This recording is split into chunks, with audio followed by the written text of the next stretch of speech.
Make 5,000 likes to this video, we will implode more patriotic news. Thank you. Trump advisor demolishes CNN's Acosta to his face, he's ignorant and outrageous. CNN reporter Jim Acosta has arguably been the worst of the bad lot in today's White House press pool, and has time and time again shown contempt for President Donald Trump and his surrogates in press briefings.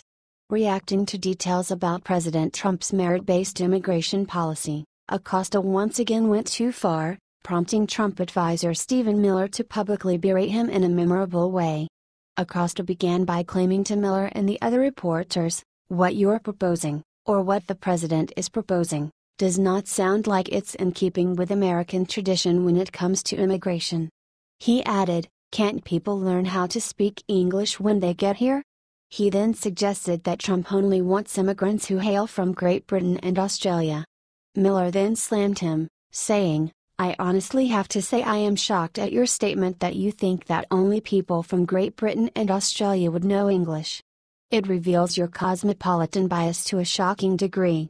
Acosta doubled down on his rhetoric, saying, "It just sounds like you're trying to engineer the racial and ethnic flow of people into this country." Rebuked Miller, "Jim, that is one of the most outrageous, insulting, ignorant and foolish things you've ever said." He later added, "Insinuations like Jim made trying to ascribe nefarious motives to a compassionate immigration measure designed to help newcomers and current arrivals alike is wrong." Moaned Acosta in response, "You called me ignorant on national television. Do you think Jim Acosta is ignorant?"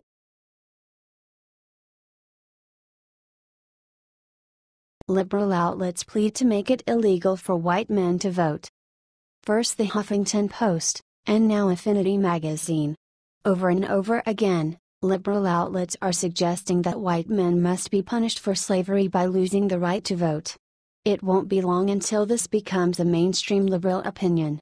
Last time a journalist dared to use their platform and freedom of speech to discuss this question on the Huffington Post, she was silenced and the article was taken down, wrote Affinity magazine. However, I saw it and thought that the benefits of reversing white men's suffrage was definitely worth discussing. After all, women and people of color went through times of not being allowed to vote, and the fact that white men never had to experience that is an injustice, they wrote.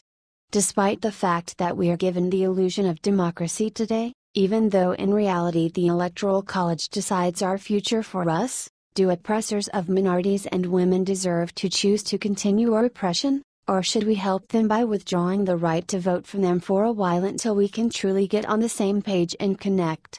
They wrote. Women were not allowed to vote in the United States until 1920, so that's over a millennium of women lacking the right to vote. And what reparations have been paid since then? Nothing. Where's the justice for women? Black suffrage in the United States has also been a slow process where even when people of color were legally allowed to vote in the 1860s, they explained. Do you think liberals are taking this terrible logic too?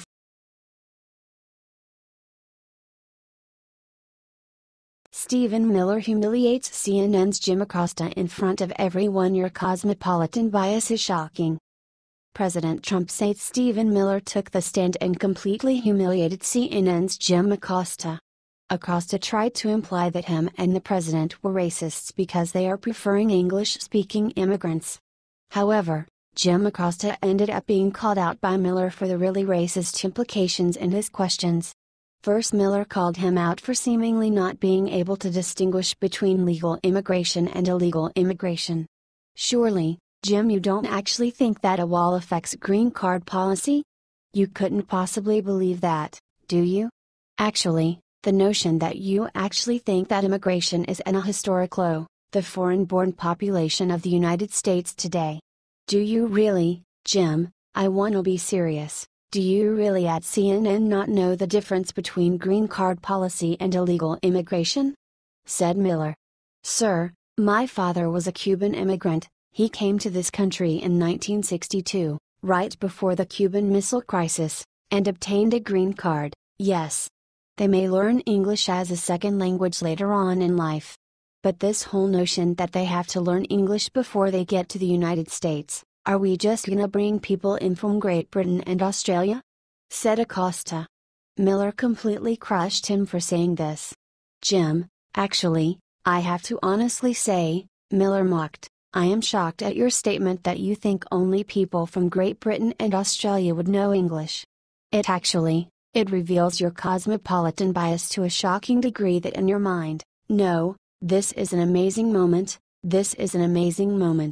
That you think only people from Great Britain or Australia would speak English is so insulting to millions of hard-working immigrants from all over the world, replied.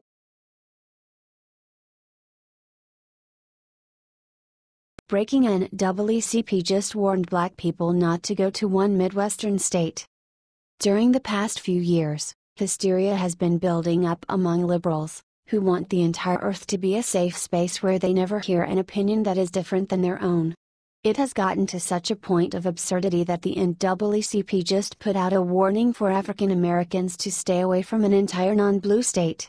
Many cheered when Missouri Governor Eric Greitens signed Senate Bill 43 into law, which will have the reasonable effect of making people who claim housing or workplace discrimination actually prove that they were discriminated against. Praised President and CEO of the Missouri Chamber of Commerce and Industry Daniel P. Mahan, this new law ends a decade-long period where Missouri was one of the easiest places in the nation to sue a company and win. Our abnormally low standard for discrimination lawsuits was a major reason why Missouri has been labeled a judicial hellhole and ranked among the states with the worst legal climates in the nation. This unwanted status hurt our ability to attract business investment opportunities. The NAACP, however, is claiming that this common-sense legislation is somehow racist. At the left-wing organization's most recent conference, they voted to put out a travel advisory for people of color, women, seniors, the LGBT community, those with disabilities or those perceived to have disabilities and religious minorities against going to Missouri. Alleged NAACP President Cheryl Clay, our ongoing issues of racial profiling, discrimination, harassment and excess violence towards people of color have been further exacerbated by the passage and signing of 43. She added that it supposedly rolls back civil rights protections for employees and whistleblowers. It makes it nearly impossible to file and win a discrimination lawsuit. Do you think it's ridiculous the NAACP would try to avoid an entire state?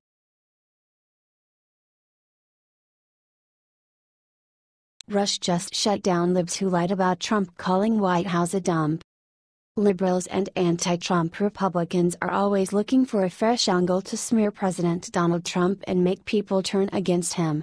In the latest instance, the editors of Golf magazine decided to publish a dubious article where they claimed that Trump referred to the White House as a real dump. On his show, Rush Limbaugh shot down this obvious lie, saying, "Now, on this White House is a dump business, I've never been to Trump's golf club in Bedminster, New Jersey."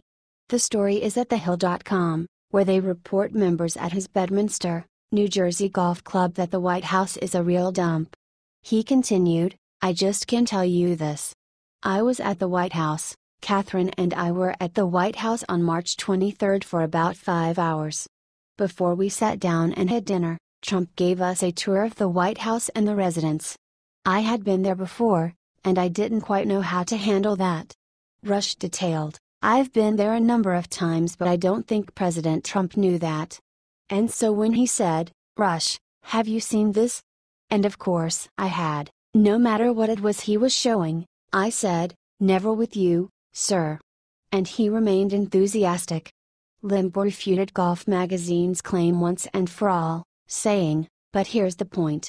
Wherever we went, particularly in the residence, when he was showing us the Lincoln bedroom and the hallways, throughout the entire structure, he kept telling us how shocked he was. How luxurious the White House was. He concluded, Trump never referred to it as a dump. He was proud of it. He kept telling us how luxurious it was and how surprised he was at that. Are you sick of all these obvious lies about?"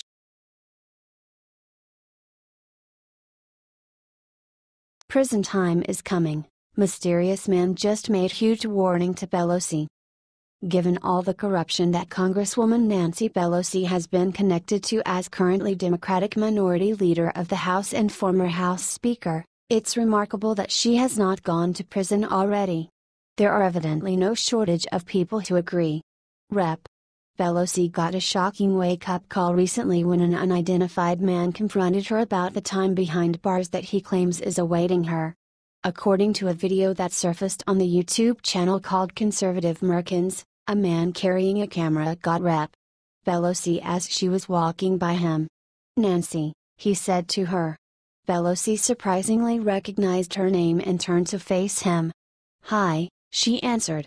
Then the unknown man stated directly at the Clinton-allied Congresswoman, "Prison time is coming soon. Be ready." Nancy immediately turned away from him, saying, The man added, "Donald Trump. Not much time left. Bad news for you."